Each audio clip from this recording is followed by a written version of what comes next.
DDG episode 234. My name is Dave, and I'm joined by Michael.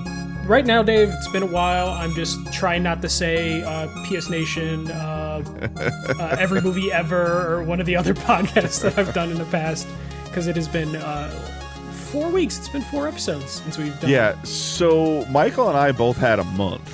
And that's really all you can really call it. I had a little bit more of a month than Michael had, but Michael still had a month. Yeah. So I'm trying to backtrack correctly. So it started with, we knew we were going to miss the first week of October because I was going to Las Vegas for work. Yes. So I went to Las Vegas for work, and when I got back, so that was like a Sunday, Monday, Tuesday, Wednesday thing. You came back Wednesday afternoon. Evening, yeah. So, and that kind of like pushed the show out. I was like, oh, we might be able to do something. And then 3 days later, my daughter got engaged in Kentucky. And that was like the Saturday, like the first Saturday in October, my daughter got engaged. And then on the way home from Kentucky, my dad took a severe turn for the worst. And within the next 5 days, my dad passed away. And my grandson was born on the same day. Yes. So then that pretty much knocked out that week of recording for us. You can tell we're like Midwest as fuck, because I feel like Midwest people are gonna like chuckle while saying the sentences. Yeah, or something. I'm kind of to the point where it's been multiple weeks since all this has kind of settled down. Yeah. So I've kind of just like started to get back into my groove and my routine. So I mean, it's not. Don't take my chuckling as anything different. It's just kind of one of these like nature of these events. So then obviously my dad's passing required a lot of stuff, which then pretty much knocked out that week because we have family coming into town. We have people flying in, people flying out, like visitations and all that stuff. And then Michael moved and he didn't have internet. I bought a house. Not just moved. I bought a house, and that is a hell thing of closing on a house. Like lawyers. Is your hand recovered from all that yet? Or? From painting, my hands still haven't recovered. Well, I'm just talking about signing the paperwork. Oh yeah, that was like 90 pages of just signature here, signature here, signature here. Yeah, no, it's buying a house is not easy. Yeah. It's cool, I guess, but I still have not. It's been like I've owned the house now for 10 days. Like I've lived in this house now for almost 10 days, and I haven't had one day to relax. This is actually the only time I've been able to separate to be like, I'm doing something not house related for 2 hours. Yeah. So this is my relaxation, recording a podcast. So that's kind of what I say when we had a month, like that's kind of what happened. I know a lot of you follow me on social media, follow us both on social media, so you saw that. I'm not going to like advertise anything, but I know that I believe your partner posted pictures on a social media site that my wife saw, and she's like, that's really cool. So that's where we're at with that. But that's kind of been what happened to all of us for October of 2024. Yeah. So some of it planned, but not to the extent. I think we knew, like Michael and I knew in like mid-September, like, okay, we're probably gonna miss 2 weeks in October. We're gonna miss one for when Dave's out of town, and we're gonna miss one for whenever my house finishes. Like anybody that's ever bought a house knows that that's a valid statement of whenever my house finishes. Like all of a sudden, a closing person wants a certain document. You're like, oh, I can't get that. Oh, closing delay 14 days. Yeah, our plans were originally the first week of October Dave was gonna miss, and then the last week of October I was gonna miss because that's when it was going to close. And then, the grandson being born was a any day situation. So that might not have interfered with the podcast at all, because you can't predict that at all. Correct. So, but overall, I appreciate everyone that has reached out, and, like the positive stuff that happened in my life in the last month and the negative stuff that's happened in my life in the last month. I appreciate everybody's, well wishes and the thoughts and prayers and concerns and all of that stuff. And I've seen it all. Sometimes I didn't respond to all of it, but I saw it all. And overall, I mean, all things considered, I think I posted something on Facebook the other day. Like, I was just kind of happy that October was over.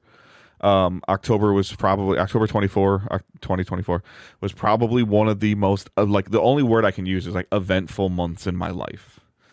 Like a lot of good, and some not so good, but it was just kind of one of those ones where like I still use that mantra of keep moving forward, and I was very happy that the calendar turned to November, and just kind of like this is probably the most normal that I've felt since hitting the ground in from Vegas. And Vegas messed me up too, because by the way, like allowing smoking in hotels and in casinos sucks. Oh no, it's fucking terrible. I it's still was awful.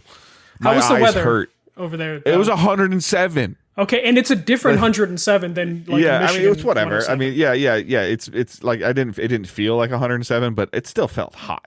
Oh no, yeah, no. And the reason it didn't feel like 107 because we're 107 in the Midwest is like sticky air, and it wasn't like that in Vegas. But 107 is 107, and I got sick, of course, because I'm sure it was the smoke and the plane and the the long like the lack of sleep and etc. All that stuff that was going on, but. All things considered, again, like everybody's been super understanding. I mean, I know I put some tweets out this last month or so of kind of giving people a brief idea what's going on, and everybody's like, hey, family first. Whenever you're ready, you're ready. And I mean, at this point in time, like I don't like I'm not even sure if Michael's 100% ready to record, but here we are. Like this is what we're doing. LED lights in the background. That's as close as I've gotten to. I mean, if you're watching us live on Twitch or YouTube, like he's significantly closer to his camera than he normally is. Like he's got. So I've been making some on the fly adjustments and some tweaks, and this is what we do this because we love to do this, and I genuinely mean that when I say that. We truly love to do this, and it bothered both of us that we missed a month. But at the same time, like you guys have all said, like this is not our life. This is a hobby, and when real life gets in the way, like the hobby goes off to the side. This is not a job. This is not work. This is pure fun for us, and so we're gonna just try to go right back into a little bit of our routine. So again, if you're watching us on Twitch, twitch.tv/digitaldaysgaming, you can watch us on YouTube, youtube.com/digitaldaysgaming.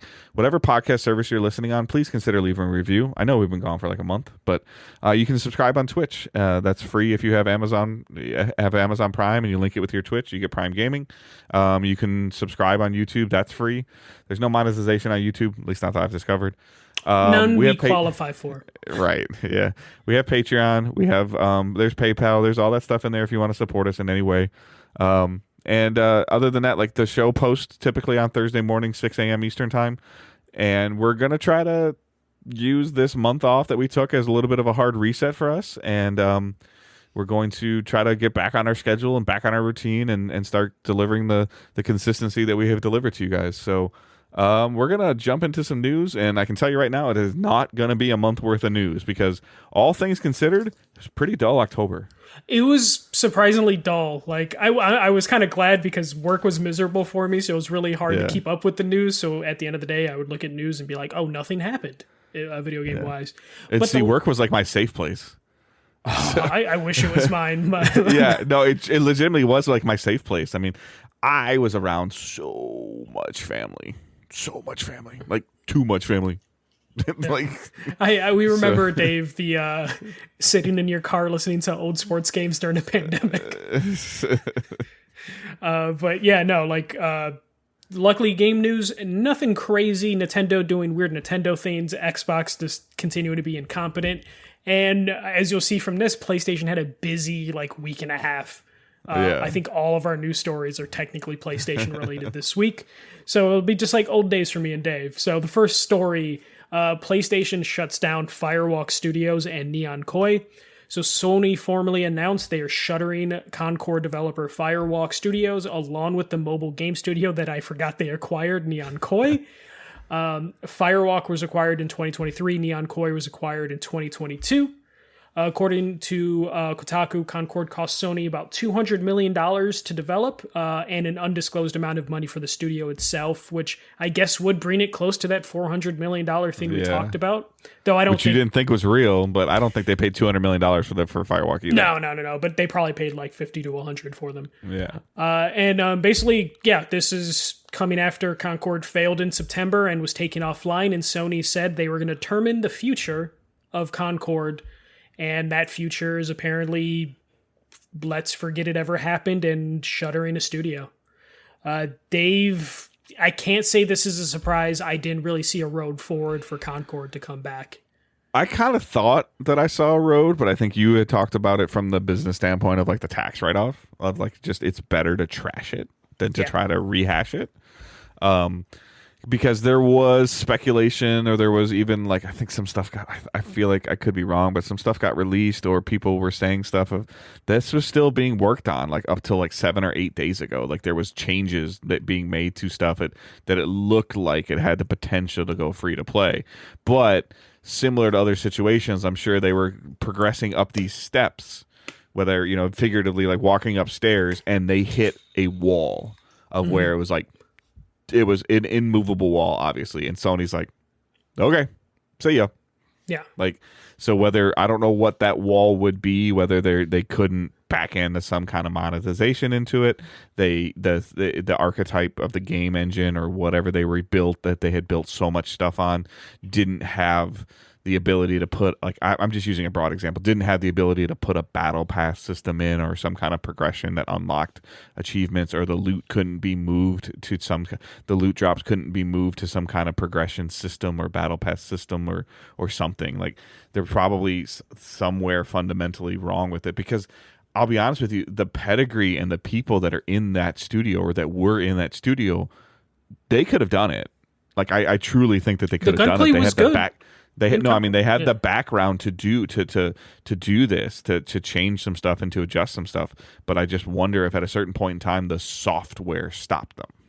I would imagine there was someone that just crunched the numbers, someone at Firewalk that was like, we need X amount of money to do these changes that would make this game successful. And PlayStation looked at that and was just like, time, money, and also rehabilitation of the IP.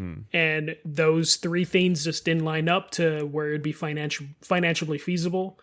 And I think we are seeing a shift in PlayStation, because like I figured Concord wouldn't come back and maybe Firewalk would live on, because they were invested money, but it just seems like Sony is just like, you know what, this is live service thing's not working for us, we're just gonna get rid of the studio because maybe we're just not gonna go in that direction anymore. I think it's becoming, every month, it's becoming more and more clear why Jim Ryan retired.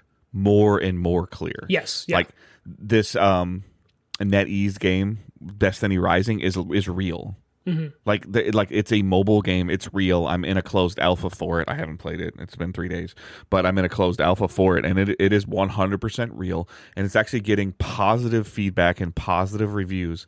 And Sony can't do anything about it, because at the end, it literally seemed like NetEase paid $100 million to Bungie for the rights to the name Destiny and the people that come. They bought a license. Yeah. Like they'll make some money off royalties, and that's probably it. Right. So it's one of those ones that was pre-negotiated, and they couldn't buy it out. They couldn't do anything. Like NetEase knows what they're doing, as much as Sony knows what they're doing, like from a business standpoint. So they were in a landlocked contract or something like that. But multiple acquisitions, and now like one of your studios, like, and Bungie isn't making Destiny Rising. Like they barely touched it. I'm sure they just gave the like visual assets and that came with the license. Or the license contract that they paid $100 million for. So it's just it's very interesting, and the stuff we're just seeing is just like everything that, like, we always kind of reference it, like the PS4 days of the Atom Boys and the Shoe days of handing the disc to their friend and saying this is how you play games, to now the full circle part of where I feel like we're almost going back to the PS3 time frame for Sony. Like, I don't know if this is true or not, but there's reports that the covers that go on the PS5, they intentionally put the clips in different places for the Pro and the Slim, so you have to buy a different set of covers. Yeah, and they were very vague on if they were compatible from all the messaging that we saw. People didn't find out really until the last couple of days when the Pro started to go out in the wild of like, nope. Yeah. So it's just weird as compared to before. It was like, hey, everything works. Like the PS4 days of like, of course you get that. Of course that works like that, because that's what we're doing for you. To where now they're like, well, no, we need the money. And they're a business. I respect them as a business, but so many people pointed at Halo Infinite like, haha, look, Microsoft spent $500 million and that's what they produced. Well, I hate to be the Debbie Downer in this situation, but at least Halo Infinite still exists. In whatever form you might say, yeah. You can play it. Can you play Concord? No, but the only thing I would say in that is like you can't. Microsoft's at a point where Halo's such a franchise, you can't shutter that, even if it's trash. I get it. If it's dog water, you still run it. But I'm just comparing the two. Is it worth $100 million more to have the game still exist? And the studio still exist? Yeah. As the counterpart to it is that we spent roughly $350 to $400 million probably, and the studio's gone and the game's gone.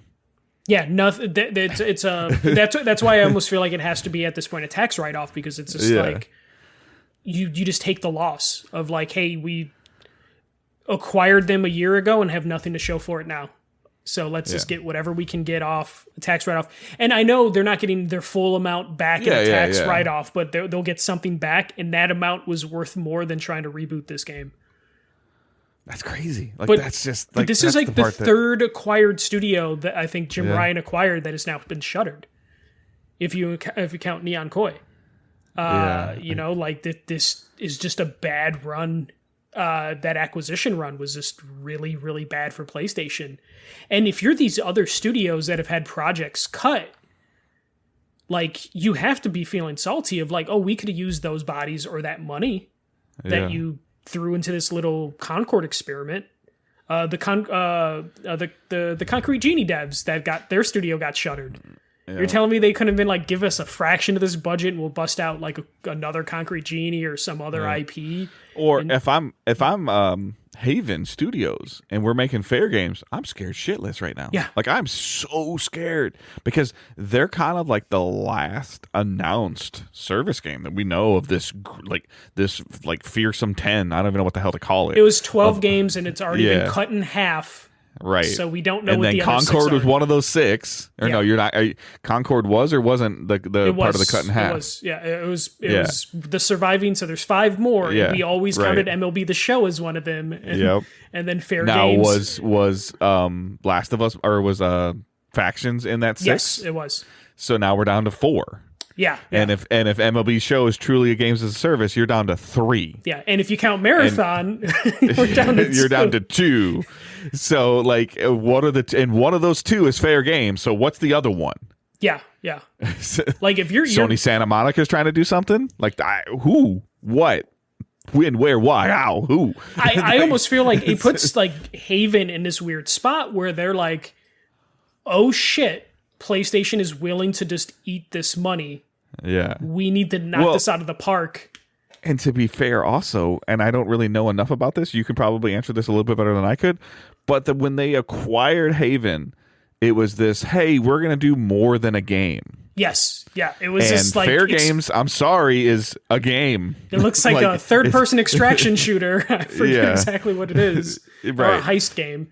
Yeah, so like it's not, in my opinion, right now, based on what we know, it's not quote unquote more than a game. No, yeah, and so if you're Haven, you're both like, at any point PlayStation could just be like, we'll take the loss. You know, we'll write off what we can. Oh, you're a Jim Ryan acquisition? Okay, like how cute. Yeah. Did you see what Astrobot sold? And that cost like 1/10 of like what you guys cost us and took less time to develop. Yeah. But like, it's one of those things too, where it's just like, I'm not going to put it on Bungie, but Bungie basically got blamed for The Last of Us factions being cut. Yeah. Destiny's not doing too great. This was an ex-Bungie people project. To where, and then, like Bungie had to do their own cuts, to where if you're Haven and they send you a Bungie representative, you're like, God, please, no. Yeah, you're like, go in the corner, give him something to do, or give them something to do. Yeah. Because we can't give him some chocolate milk and cookies. Don't let him out of the conference room. Yeah, do not let them see the game. We need to get this to ship. But yeah, no, like I wouldn't be surprised if the next time we see Fair Games, maybe it gets a new name, something like to make it stand out more. And there's gonna have to be a way bigger intro or reintroduction to Fair Games than what we got before. And if I'm Fair Games, I'm trying to get that trailer out before Marathon ships, Because if Marathon flops or something, then you're like, oh shit, like we're screwed. And I feel like the companies, if you really dig down, and I don't want to go down this rabbit hole, but if you really dig down in these companies that you would consider to be successful games as a service, I don't really think they were ever like necessarily intended to be like that. They were boxed product and like that you could buy that kind of evolved into that. With the exception probably being Apex, because Apex like just launched straight up as a battle royale shooter that was really good. Fortnite wasn't supposed to do it. Fortnite was a tower defense single player game. Or co-op. Yeah. Yeah, Destiny didn't really intend to do it. They were trying to do kind of. It wasn't really a service. It was more of like, if you read all the back in the day Activision reports, they were supposed to like Assassin's Creed the game. Yeah, it was also supposed to be a little Call of Duty. Hey, here's your single player campaign or co-op campaign, and then here's your just multiplayer shooter. But I realized the other day without realizing it. So I downloaded Call of Duty Black Ops 6 on my Xbox. Mm-hmm. So the first thing that happened is it wanted to download 450 gigs, and I'm like, what the hell is this? Yeah, because it's a hub now. It was all the Call of Duty games. It was all the campaigns and the multiplayer. And I'm like, so then I started seeing like trophy information out there before, and I'm like, they're like, I can't believe this doesn't have a platinum trophy. It's just an expansion on Call of Duty. When you look on Discord now and you see somebody playing, it doesn't say they're playing Call of Duty Black Ops 6. It says they're playing Call of Duty. Yeah. Like it is 100% a service game, and they literally backdoored you. They backdoored all of them. All of those people like, I don't play games as a service. Yes, I know it was a bad phrase. Yeah. I don't play games as a service. Well, you play Call of Duty. Yeah, but I spend my $100 every year.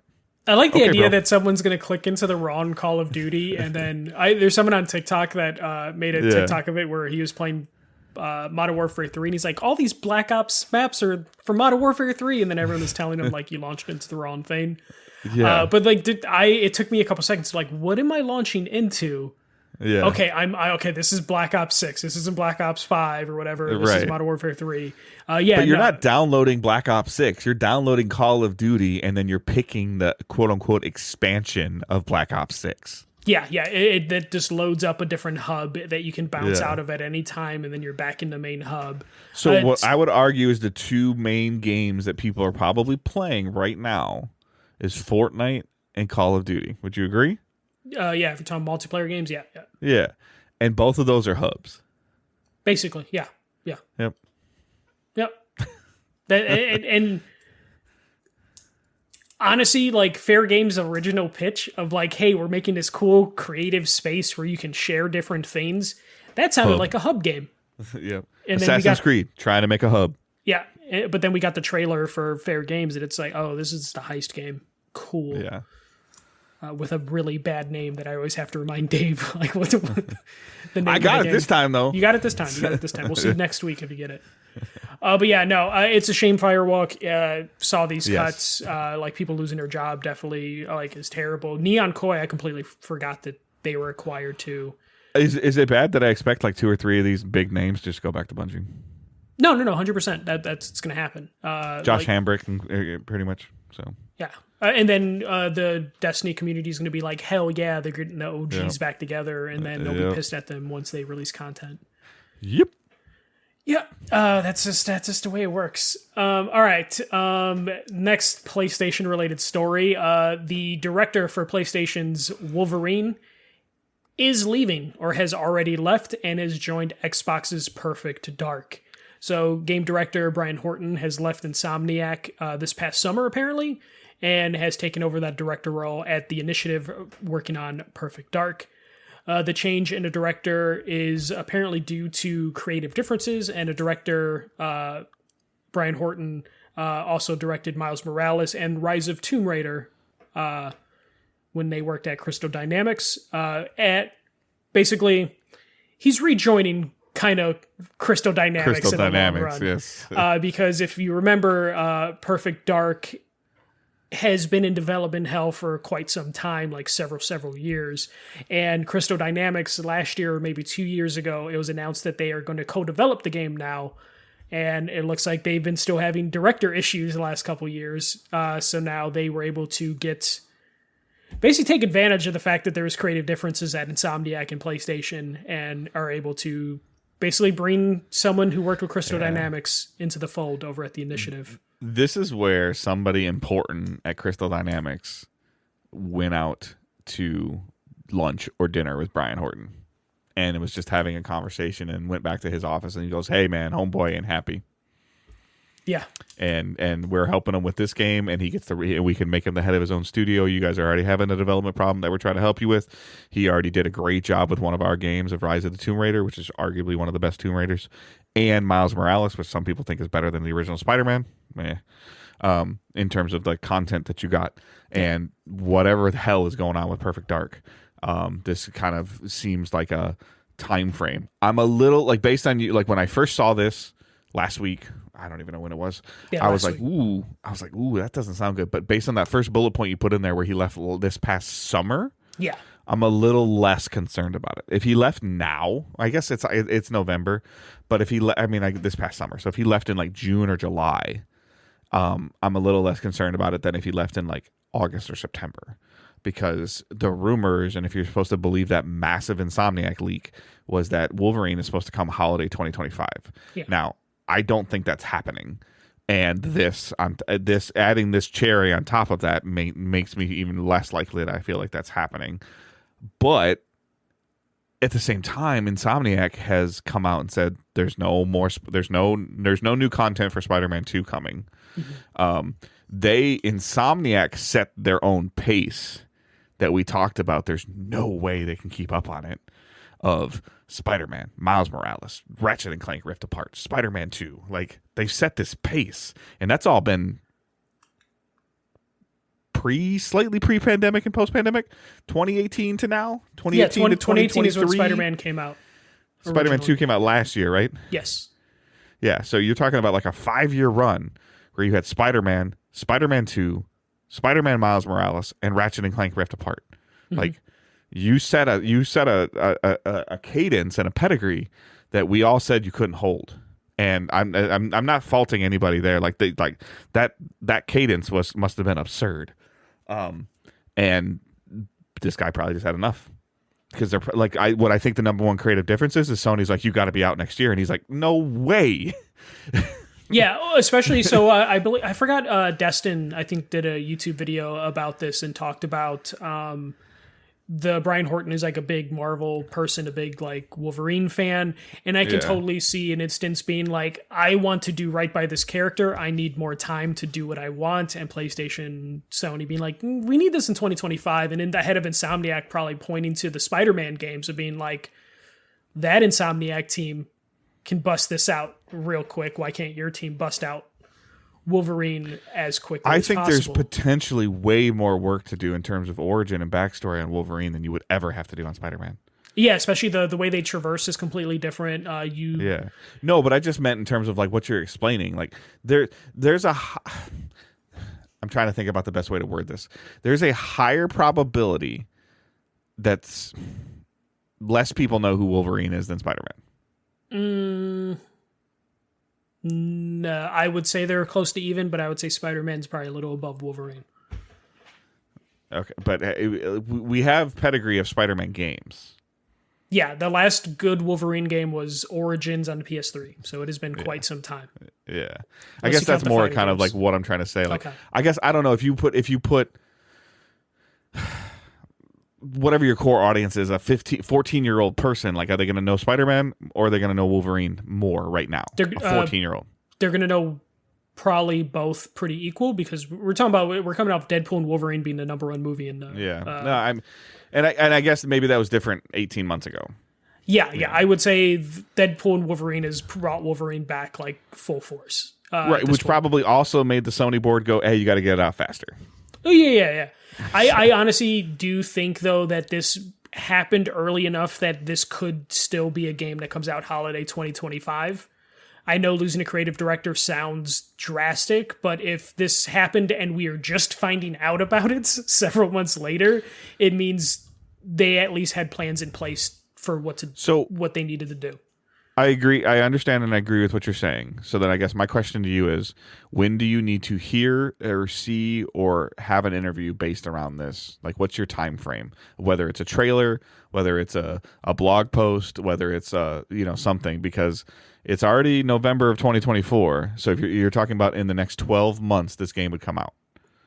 I think like when do you need some kind of update or validation of what this is? I think we get a cinematic trailer at the Game Awards. No gameplay, cinematic trailer with a fine. Very vague window of like holiday 2025 or something. I think vaguer. It would be winter.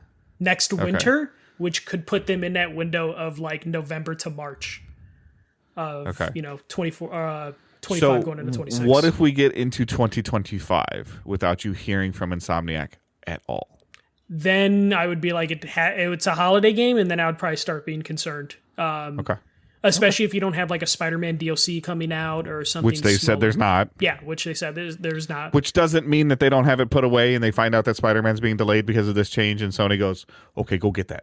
Well, I mean, when they patched Spider-Man, that DLC was leaked because they started to work on the DLC. The menus got like DLC spots. Yeah. So like we know the content was being worked on to some extent. It's just a matter of like how much.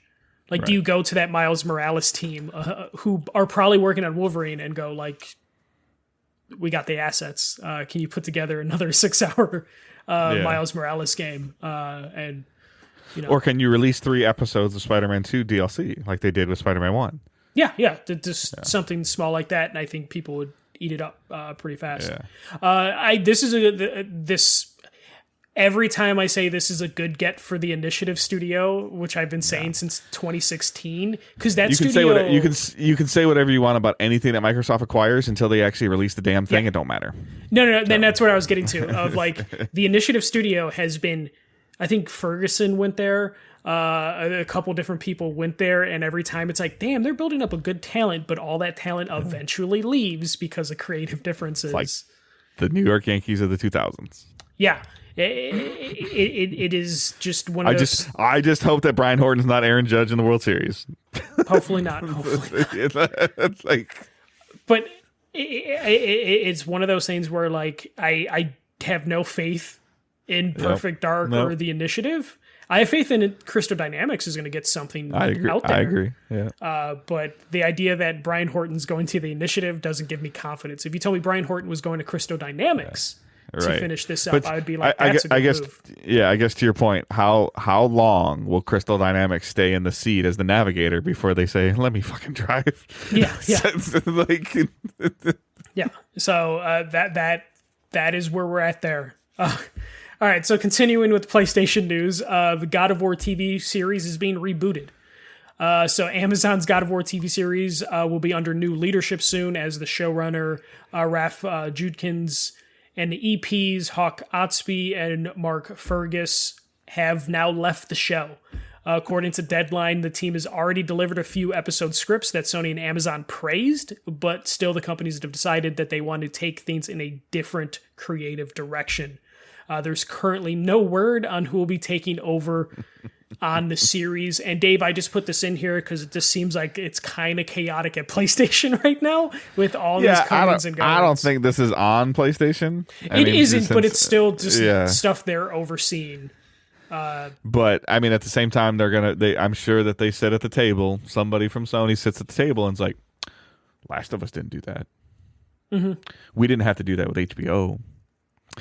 Druckmann had a say on that, and I'm sure the guy's like, "Fuck you." Yeah. And I think it's important though to stress that like, Sony and Amazon apparently did praise the scripts, which doesn't necessarily mean they were good God of War scripts. It could just be like these are really creative people, and it just wasn't a fit for God of War. So some people were saying like, oh, they didn't like the scripts, or there's some weird instance there, but apparently they did like the scripts. It just didn't fit what they envisioned God of War to be, which I still don't know what God of War is going to be as a TV show. But do you think that Cory Barlog doesn't get a spin through the script? Maybe you can do that. The only thing is, no, but I'm just saying, like Druckmann had his hands on Last of Us. We know that Druckmann had created The Last of Us. Right. Barlog has been working on God of War a long time. No, I understand. But, like, I feel like maybe they would, if he's interested, they would. But, like, I don't necessarily think he immediately gets a seat you at don't the think table. one of the writers, like, picks his brain, though, and, like, went and like, talked to him about, like, what exactly is, like, the origin of Kratos? Or, like, I know you get a lot of that from the games, obviously, but... I would imagine, like, especially if they are just going to do current God of War and they're not going to do any of the past God of War, which it sounds like they are doing current God of War. You probably talked to Barlog and some of the people at that team, but I don't necessarily think they need to be involved because it's technically, it is Sony Santa Monica's game, but there has been so many creative directors behind that series that it's not crucial to have them. I do think it is a very tough series to adapt, period, let alone being like, hey, we're going to adapt the show, but we're not going to do it from the beginning. We're going to do it from the middle. And that's basically what they're going to attempt to do here. But I don't know. I still... That's one of the things that I feel like current day TV does a really poor job of, is like explaining, like, who is that? Why is he angry? Like, like they're gonna have to have an episode flashback where it's like, I accidentally killed my daughter and wife, and not have anyone laugh at that being like a weird thing to have to explain to an audience of like, how did you accidentally do them? Oh, he Zeus or the god of war tricked me into going into a village and killing people. And it's just like, okay. And you didn't realize it was your wife and daughter? Nope. Like, God of War is very silly of a premise if you really think about it. So especially in 2025. Yes, especially in compared to mid 90s or whatever. Yeah, which is why they're starting with like the current era of God of War, because it's at least a little more mature and grounded, but it's still gonna have that weight of the previous trilogy of games that I don't know how you construct into a TV series. Like, I have no idea how exactly they're going to do this. And this just makes it sound like, hey, this is going to be one of those things where no one's going to like see this series for like several years. Like, if they're throwing away the scripts that were written now, we have no one cast yet. They're looking for new showrunners and producers. See, I feel like I thought we had a Kratos, but I guess maybe I'm wrong. Like, I thought we had a character for Kratos. What do you mean? Or an actor? I'm sorry, I thought there was a named actor to play Kratos. No, the voice actors, the previous two voice actors were kind of saying like they should be able to play Kratos in the live action show, but nothing confirmed. Gotcha. Okay. Yeah. The Kratos is going to be he's a weird looking dude. Like, making Kratos is going to be so bizarre. Everyone else casting is going to be super easy except Kratos. Right. So I don't envy whoever is going to. They have a hard standard to hold to, because the Last of Us did a great job with Joel and Ellie. Fantastic job with Joel and Ellie. Mm-hmm. But to your point, regular human beings versus a god. Yeah. A god who is his skin is stained with the ashes of his loved ones and has their blood on them as well, and it's just like I don't know. And he's got to be super buff, or it's gonna look like the movie Powder from the 90s. like you have to figure something out for Kratos. My god, you're awful. No, I mean, like, no, you're right. Yeah, but you're still awful. Yeah, like, it's gonna be a weird thing for this show. Like, I don't know how they're gonna do it. Unless you CGI Kratos and he's the only character that's CGI. What reference was it in one of the Terminator movies when they showed like John Connor at a young age, or like, this dude's gonna save the world, and he's exactly. It's yeah. There's so much like needs to happen for this to go. But yeah, that's what's going on in PlayStation. And then the last thing that happened today that I'm like, Dave, we should watch this because it could have important information. Marathon got a dev update from Bungie. Dave, I watched this. I watched all 9 minutes and 30 seconds of it. 5.5 more than I got out of it. Like, because I was like, first of all, I like Bungie, obviously. I enjoy Destiny. I think it's a really decent game. I haven't played it as much as I, last 4 months or whatever. But I mean this in the nicest way possible. I don't know who that dude is. I don't either. I feel bad. All the time that I spent around Bungie, personally, in person, covering the game, talking to people, interviewing people, and I know that they've had a lot of changes. I don't know who that guy is. There's a lot of other people. Ziegler.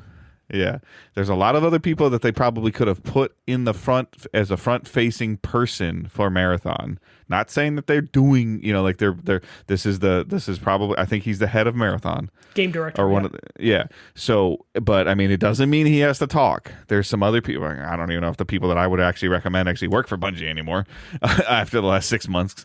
But I mean, Noseworthy's gone. Luke Smith is gone. Like some of these other people, not saying that they would even be talking about Marathon, but they're like, we've always talked about this with like PlayStation, like stop putting these people in front of the camera that nobody knows who they are. That's a similar feeling that I have with this, but Bungie's always been really, really passionate about their people until they fire them, that they put in front of cameras and how they do stuff. And, he's the former game director of Valorant. Oh, that's right. Okay. Yeah, because that's where they think that Marathon actually took a change in direction. That's right. Okay. But I had to look that up. I had to pull that up. So, the more they talk about this game, the less interested I am. This was this whole thing. So basically, we got 9 minutes of like some explanations on some of the mechanics, but in a way of like, we can throw this out tomorrow, everybody. Yeah. Several times I got that vibe. We got 2 screenshots and like 2 character class / names, or code names. So there wasn't much in there.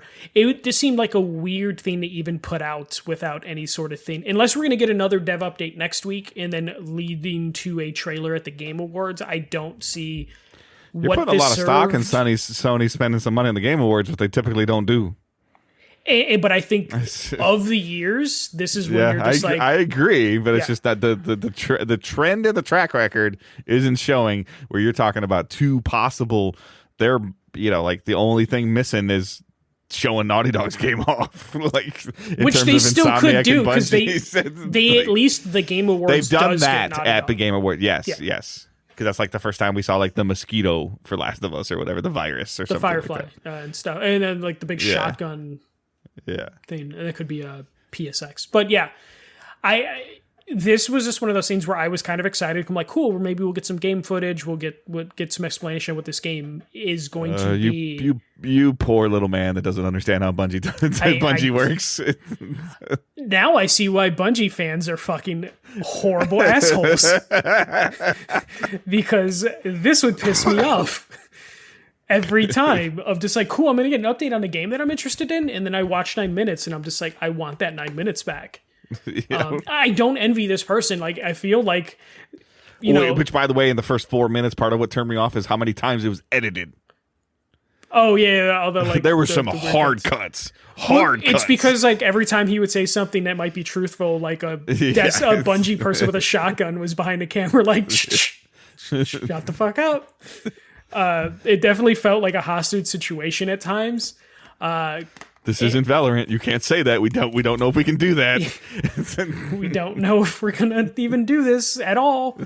But yeah, no, this was definitely a weird thing. I do recommend checking it out, I guess, just so you can understand why we were like, this is a weird thing. Dave doesn't think it's weird because he's used to it. But yeah, I would say like listen to this in your car. Like on your way to and from somewhere, don't watch this. Listen. Oh yeah, there's no reason to watch it because the screenshots pop up for a couple seconds and they're not really much. One of them I felt like looked blurry, or I'm thinking of it as blurry. But yeah, no, this was definitely. It felt like.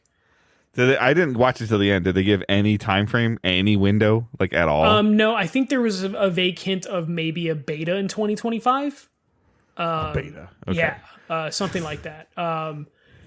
So I don't know what's going on with this. I don't know if Bungie forced this or someone at PlayStation was like, put something together because we just like had to destroy a whole studio. Yeah. And we need like some live service. We got to point to something for the stockholders. Like, look, we're talking about Marathon. Look over here. Yeah. Don't look over there. Stop looking over at Firewalk. Look over at Marathon. Look over at Bungie. Look over at this other game that has a a bad name that has bad SEO, like Google search. I typed marathon into Google and I just got nearest gas stations. So like it definitely doesn't really help. See, if I did it here, I'd get Pistons take. Pistons take subway to game in New York because of New York Marathon. Yeah. No, I literally mine was like Chicago Marathon, which was like 2 weeks ago, and then like gas stations near me. So like, there's Sony is. I forgot that Marathon's a gas station for a second. Yeah. So like, I'm. PlayStation's got some naming problems between Concord being like, what the fuck is this? Fair Game being, what the fuck? Like, why are you going to call it Fair Game?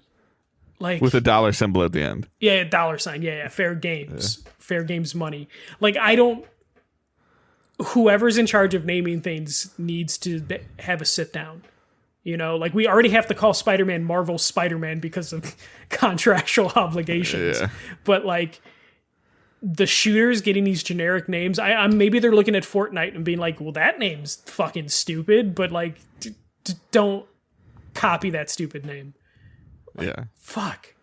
Don't be the best game out there. Don't be the most interactive game when you get the most players. But when you like when you go back to like Fortnite's like remixing stuff on purpose and putting Eminem in the game.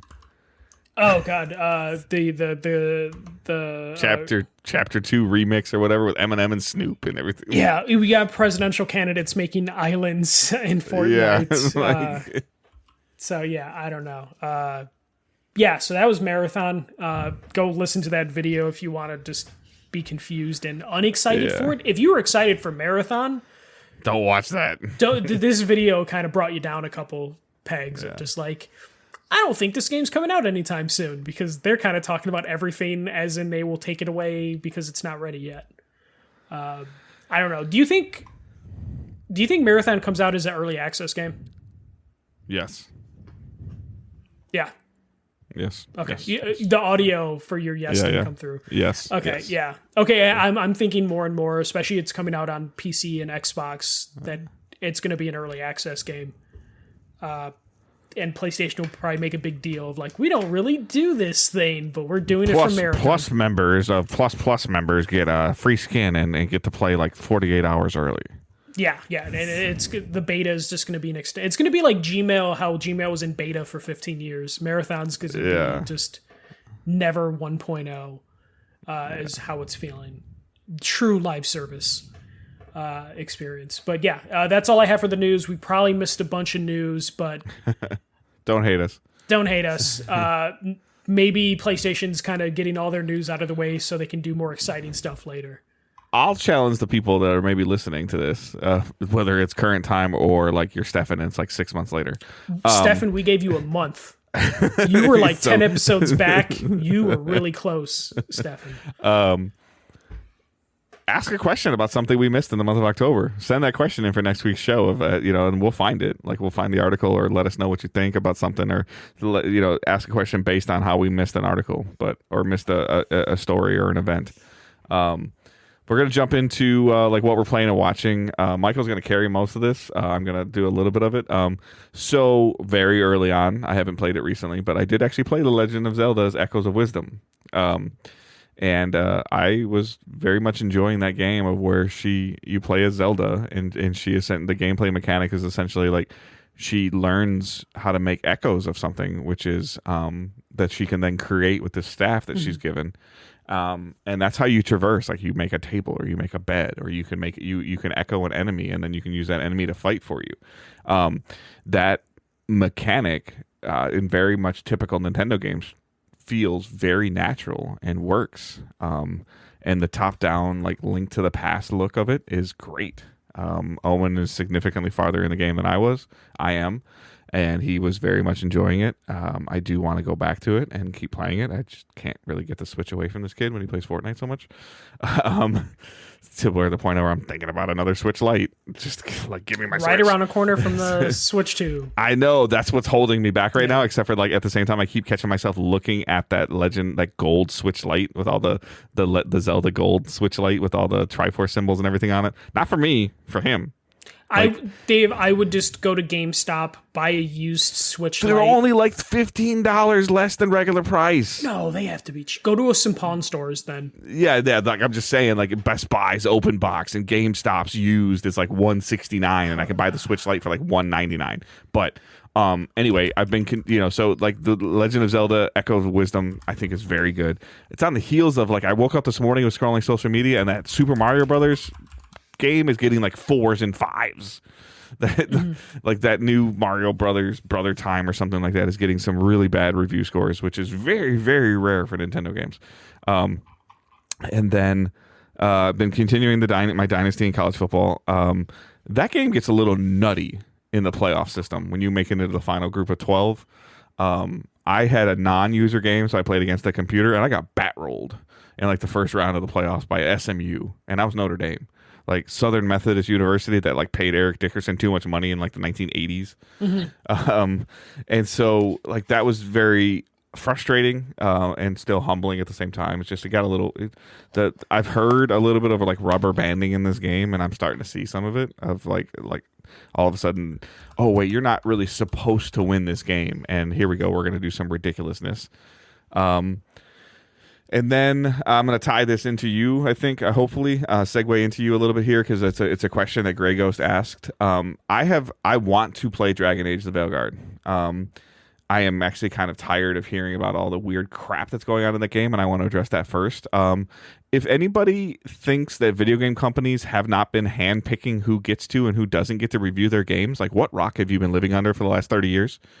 In terms of like, oh well, like so and so like slightly spoke negative about it, they didn't get a review code, and then they're releasing a video of like, oh, we're blacklisted from getting a review code, and this should affect the scores. And like when companies, particularly like EA, who's like at its core, it's corporately is still a trash company like some of these other companies are, base some of their developers' bonuses on their Metacritic score, those PR firms damn sure are going to be very picky about who does and who doesn't get a code.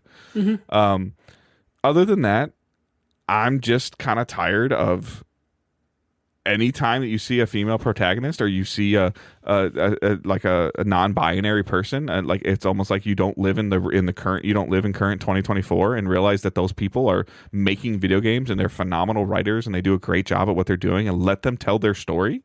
Yeah. A little bit, just and just like you, if you felt like touched by playing God of War because of the father-son moment that was in God of War, you cannot be mad about a potentially touching moment of somebody trying to figure out their identity or how they function in day-to-day life in a video game just because you don't agree with it politically or genderly. Like that's you sound very close-minded and very ignorant, in my opinion. I'm sorry.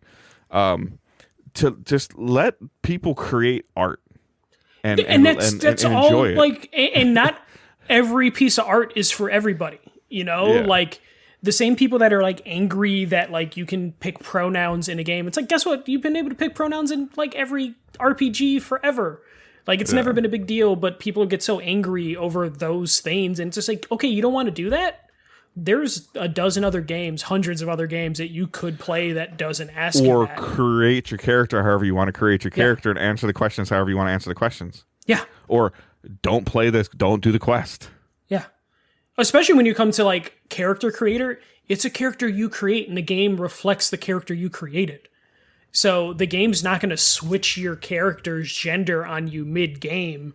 It's mind your own business, basically. If someone wants to create their character to reflect who they are, let them do it and just play the game you want to play the game. It's baffling. Just use it as an entertainment field. I don't care about the original writer of Harry Potter.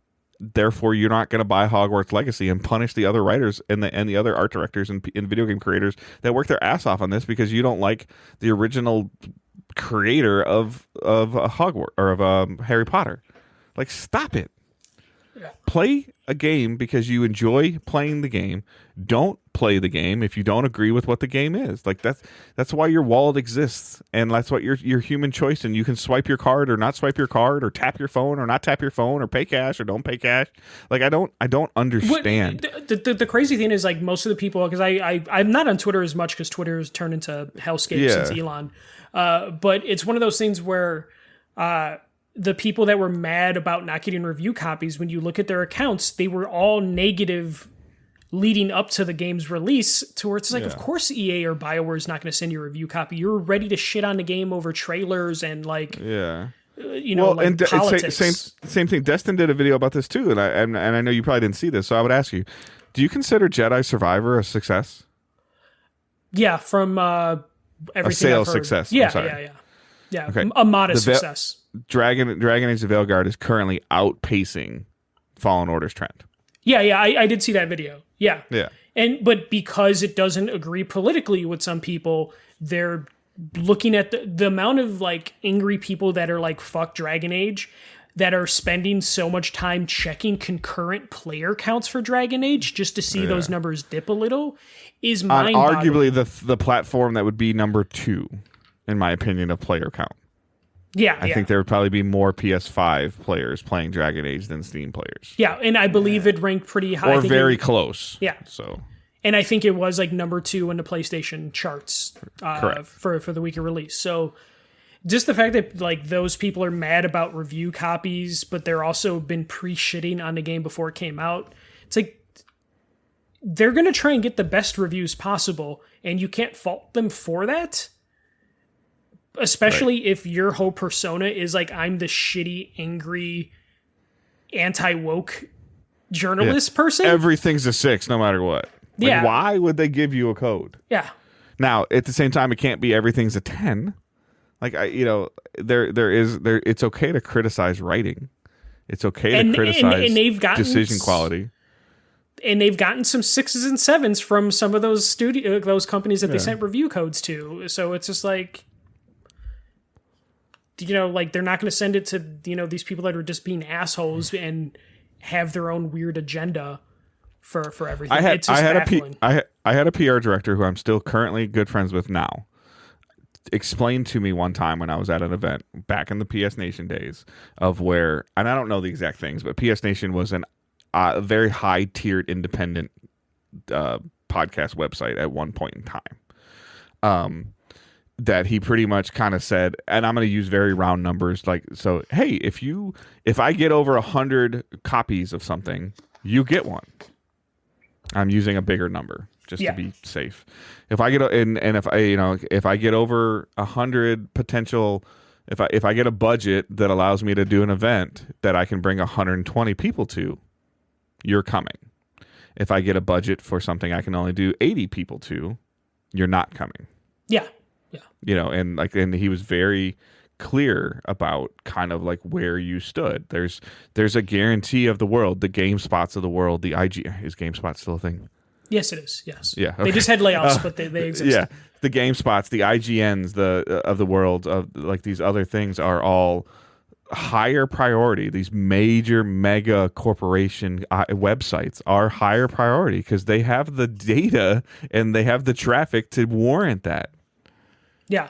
And the people that didn't get review copies, a lot of them are just shitty dude who hates the world on Twitter. Yeah. Didn't get review copy. And it's just like, of course not. Like, why would they send a copy knowing that there's a high chance you're going to shit on it? Like, right. And also there's a real issue like on both ends of it, of just people just assuming that they like deserve a review code for a game. And it's just like, just buy the game. You didn't get the review code. Okay. Tough shit. Or if you play on PC, it's like $17 a month and you can play it. Yeah. If you're truly about like, the ethics. That's where I'm at right now. Yeah. Like that's where I'm at right now. Of like, okay, like, am I gonna like this game? I don't know. Yeah. I really don't know. Do I care if I spend $70 in the game? A little bit. Like, yeah, I do. Like a little bit, I care. But if I spent $70 and didn't enjoy it, I spent $70 on worse. Yeah. I spent $70 on dinner today for 3 other people, not myself. But am I more willing to pay $18 and find out that I actually enjoy this game and then spend another $70 so that I spent $90, or am I going to keep paying $18? I don't know. And I haven't made that decision yet. Yeah. One thing I don't get is like so many of these like angry dudes are just like, always scream about ethics and journalism and favoritism and all that stuff. And it's just like, hey, if you truly want to show like, unbiased opinion, put your own money down. Yep. Acquire the game. Like if you're so worried about other people getting review copies being, paid or bought because they got a copy for free, fucking just do what Dave said. $17.99 a month. Try the game out. Fuck it. Go to GameStop, go to GameFly. Like there's ways to acquire the game. And then review it off that and be completely unbiased. I don't know. It's super weird. I hate that every video game release has turned into like this political battlefield. And it's always the same people. And I feel like it's gotten worse just because like Twitter has turned into this thing where like it's amplifying specific voices now. And all those voices in the video game side tend to be the most angry, like hypocritical voices. And it's just, oh God, it's just so frustrating. Like, I just want to play the Dragon Age game and have fun. And I've been watching, we'll transition to it now. So I've been watching Sarah play Dragon Age in between all of the house stuff. And from everything that I've been watching, like several hours of it, it's gorgeous as hell. It looks really, really fucking cool. Really nice. Like, I was worried about the art style being too cartoony, but actually seeing it in motion and actual gameplay, it looks fantastic. The characters, which people have been like, oh my God, the characters and writing is so, like, woke and shit. Like, it's fun writing. The characters have been really well done. It's a little campy from time to time, but Dragon Age has always been that way. And I really think they've, like, gameplay-wise, this is probably the most friendly Dragon Age game for a newcomer. And also part of why it's been sparking my interest. Yeah. Gameplay is just so much snappier now. It's got a nice flow on it. It's not like a complete open world game. It's like a hub world sort of situation too. So it's a little bit more linear, which would help newcomers to an RPG. So you're not jumping into like this big open world thing. You're kind of doing like linear quests from this hub world. You can kind of pick and choose which direction you want to go, but for the most part, you're always going to your home base and then heading back out. It's a really well done Dragon Age game. It definitely, I'm not going to say like BioWare is back because this is only one game after like 3 or 4 flops in a row. But it definitely feels like they're on a right path to where it's just like, okay, I can see them doing another Mass Effect game after seeing what I've seen in Dragon Age. About like maybe like several hours for me watching it. And because Sarah is the one who's obsessed with the Dragon Age franchise. And I've always been mostly an audience member for the Dragon Age franchise. But yeah, no. It looks like this is like what you wanted from a Dragon Age game. It sucks it took 10 years. 2016, I 10 think. Years.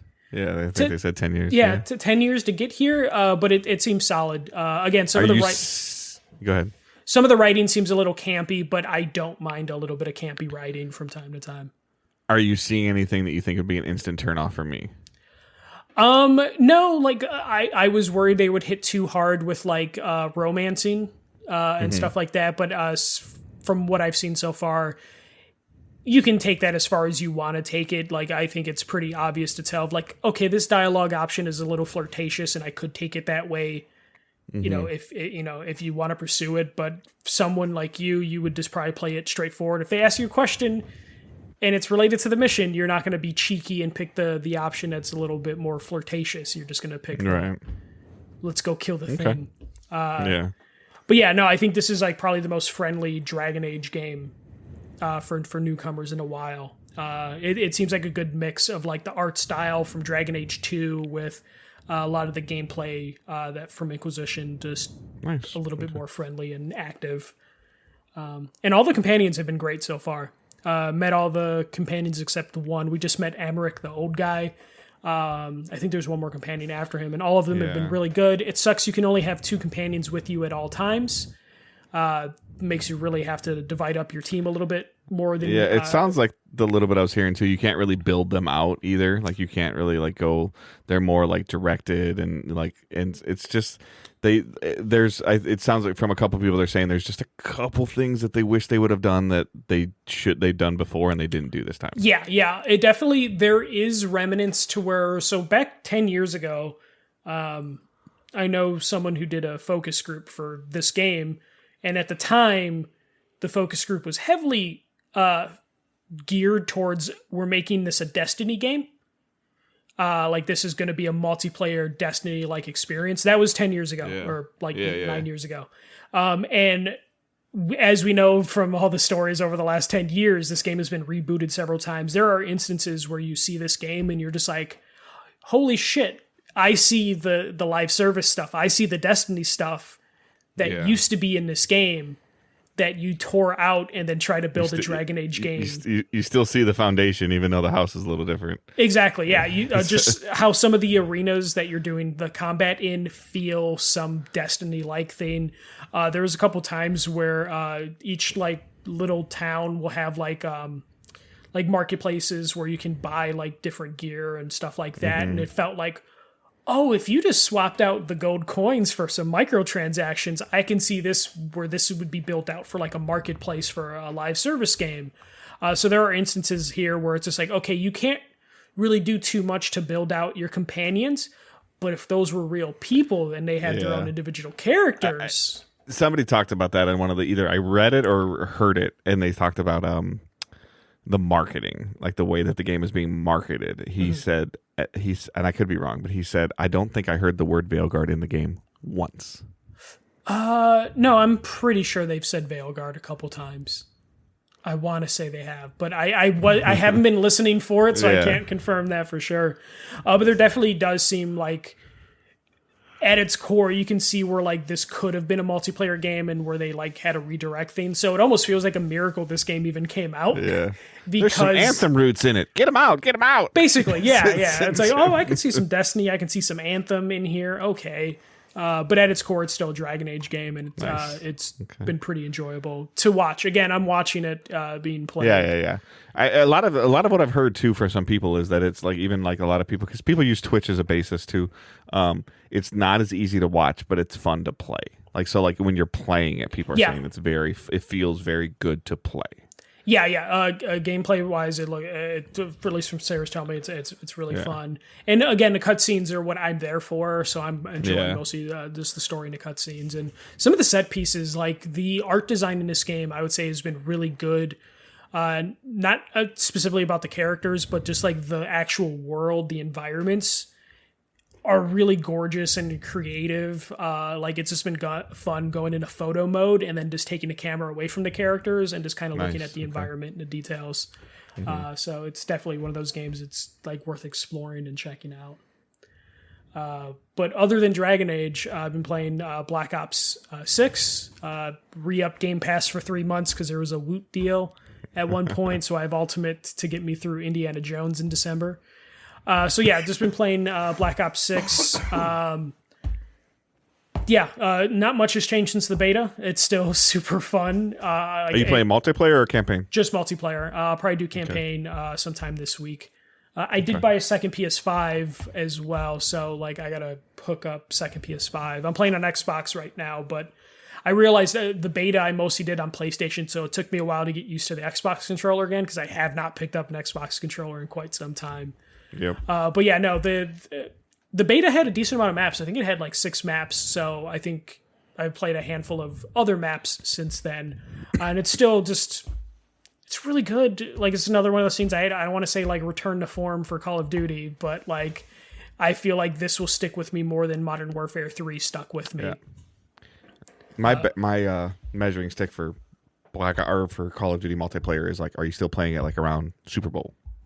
Yeah, no, and that's the thing. Is like, will it stick with me? Because like I remember, talking about Modern Warfare 3. I'm like, this is really fun, and then after like 20 hours, I was like, okay, I'm kind of done. But some of it has to do with your crew, like who you're playing with.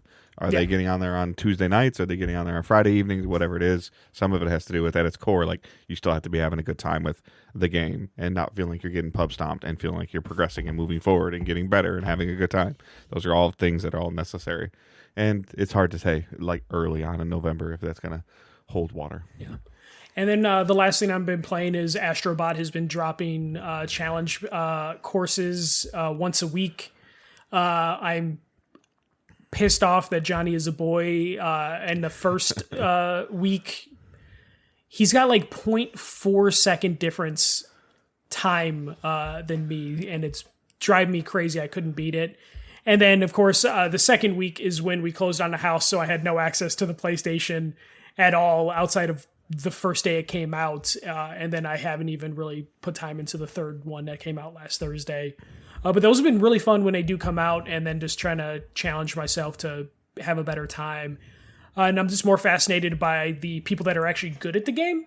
You know, the top 10 people that are uploading their shortcuts to YouTube, and just seeing how people's brains work when they can see a level within an hour or almost instantly. Like, it's like an hour or two after these levels come out that a YouTube video gets posted of someone who just like saw the level and immediately figured out like all the shortcuts. Yep. It's like watching somebody like snipe in a shooter too. You're like, yeah, the hell? No. It's like watching someone like do a Rubik's Cube like in 2 seconds. It's all those ADHD autistic people, you know. Like, basically, I see the invisible wall. I'm good. No, that's basically how it's been. Terrible movie, but like Pixels, where he just sees the pattern. Oh God, you always reference Pixels at least once a year, Dave. Astrobot has been really good. I'm sad it's only going to be 5 levels. I'm really hoping there's something more after that, just because Astrobot was so much fun. So I've been enjoying coming back to it once a week. But that is pretty much it for games. And watching, I haven't watched anything but Bulls games from time to time. I've just watched the Lions kick everybody's ass this year. It's like really bad. It's like what they did to the Cowboys was amazing. It helped you through some dark times, probably. Yeah, absolutely. Just like to be having one loss and to be almost considered one of the best teams in the NFL compared to where we were 10 years ago is just phenomenal right now. All right, we'll hit up a couple of these questions really quick. I think we've answered some of them while we've been kind of doing the show, but we're going to, Grey Ghost sends a question is, how's the show host enjoying Dragon Age? Putting Dave on the spot since he was very close to getting it.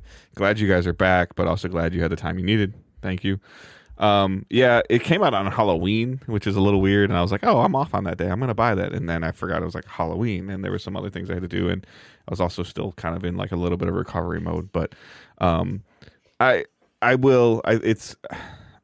trying to think about, like, it's already early November, and then I'm already like, well, Thanksgiving is far, but Thanksgiving is close. I'm going to Indianapolis. My wife's going out of town a couple weekends. Like, there's a lot of stuff going on. So I'm just trying to figure out, like, there's a part of me that's even just debating about just dropping the $120 on EA Play Plus or Play Pro for like the whole year, because my daughter enjoys like The Sims. Mm-hmm. So, and we did find out you could do it on more than one system. So it's like, because there's the part of me like that, do I spend the $18 and then I play Dragon Age and I'm really enjoying it, and then do I then spend another 18, or do I spend 120 then, or then do we're I buy 3 it? weeks from Black Friday, so it's going to drop down. Yeah, so or do I just drop the $120 and just not worry about it anymore, and other people in my family can possibly enjoy it? So that's all the crap that's like rattling around in my head right now, with physically sitting down here in this chair again, doing something, playing a game down here, which I haven't done in a long time. But, overall, Michael's not playing it. He's watching it. So, we just talked about. Andy Sum puts in, give us a wrestling minute on recent WWE / Crown Jewel. Okay, so Crown Jewel, I watched part of it. The Bloodline storyline is still entertaining, and I'm surprised 3 years in that the storyline is still good. Though I can see myself getting tired of it relatively soon if they try and drag this out like another year. I think it's silly that there is a Saudi Arabia championship now called the Crown Jewel Championship, that the title will only live in Saudi Arabia, and then they're going to give the wrestler that won it a ring. And that's weird. But yeah, the show was okay. The Saudi Arabia shows are always just kind of bizarre in how they're set up.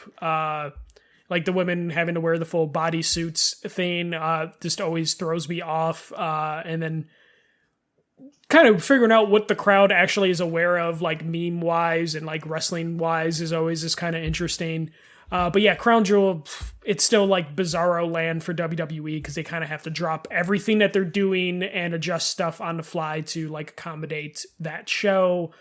But I'm excited for War Games. I'm assuming Survivor Series is going to be a War Games. That's always fun. So looking forward to that. That is the Wrestling Minute, because honestly, I haven't been able to watch wrestling outside of the Saudi Arabia show on Saturday.